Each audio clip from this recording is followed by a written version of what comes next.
Jail ചട്ടം അനുസരിച്ചു മാത്രമേ ഏത് പ്രതികൾക്കും പരോൾ അനുവദിച്ചിട്ടുള്ളൂവെന്ന് സിപിഎം ജില്ലാ secretary MV. Jayarajan. TP. Case പ്രതികൾക്ക് മാത്രമായി പരോൾ അനുവദിച്ചുവെന്ന പ്രചരണം ശരിയല്ല. പ്രതിപക്ഷ നേതാവ് വെടിക്കെട്ടുകാരനെ ഉടുക്കുകൊട്ടി പേടിപ്പിക്കേണ്ടെന്നും ജയരാജൻ പറഞ്ഞു. ടി.പി. വധക്കേസ് പ്രതികൾ ഉൾപ്പെടെ വഴിപെട്ട് ഒരാൾക്കും പരോൾ കൊടുത്തിട്ടില്ലെന്ന് സിപിഎം ജില്ലാ സെക്രട്ടറി എം.വി. ജയരാജൻ പറഞ്ഞു. ജയിൽ ചട്ടം അനുസരിച്ച് മാത്രമേ പരോൾ നൽകാനാകൂ. പരോൾ നൽകുന്നതിന് നിയമാനുസൃതമായ നടപടികളുണ്ട്.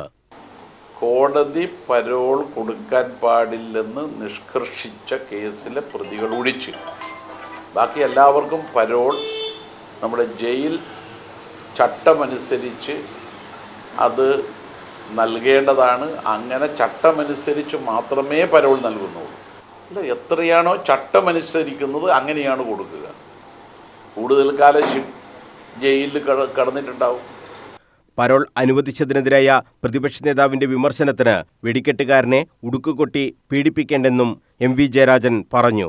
ഇത് വെടിക്കെട്ടുകാരൻ്റെ മക്കളെ ഉടുക്ക് കെട്ടി പേടിപ്പിക്കുമ്പോൾ പോലെ പ്രതിപക്ഷ നേതാവ് അങ്ങ് പറഞ്ഞാൽ പേടി എന്ന് പറഞ്ഞിട്ട് കമ്മ്യൂണിസ്റ്റുകാർ നിൽക്കുമെന്ന്. എന്ത് പേടി? തെറ്റ് ചെയ്യുന്നുണ്ടെങ്കിലേ പേടിക്കണ്ടേ? ഈ പരോള് അർഹതയില്ലാതെ കൊടുത്തതിൻ്റെ ആളാരാണ് എന്നത് എല്ലാവർക്കും അറിയില്ലേ അക്കാലത്ത്. അതുകൊണ്ട് പരോളിലൊന്നും വേറെ തെറ്റായ കാര്യങ്ങളൊന്നും സർക്കാരിൻ്റെ ഭാഗത്തുനിന്നുണ്ടാവില്ല. സ്വകാര്യ സർവകലാശാലകളെ നേരത്തെ എതിർത്തത് കച്ചവടം ആയതുകൊണ്ടാണ്. മുമ്പ് മെഡിക്കലല്ല, മേഡിക്കലായിരുന്നു. കച്ചവടത്തെയാണ് അന്നും എതിർത്തത്. UDF കച്ചവടമാക്കിയത് LDF സാമൂഹ്യ നിയന്ത്രണത്തോടെ കൊണ്ടുവരികയാണ് ചെയ്തതെന്നും എം.വി. ജയരാജൻ പറഞ്ഞു. സർക്കാരിൻ്റേതായാലും സ്വകാര്യ മേഖലയിലായാലും പ്രവേശനം നിയമാടിസ്ഥാനത്തിലാണ്. ഫീസും അങ്ങനെ തന്നെ വേണമെന്നും എം.വി. ജയരാജൻ പറഞ്ഞു.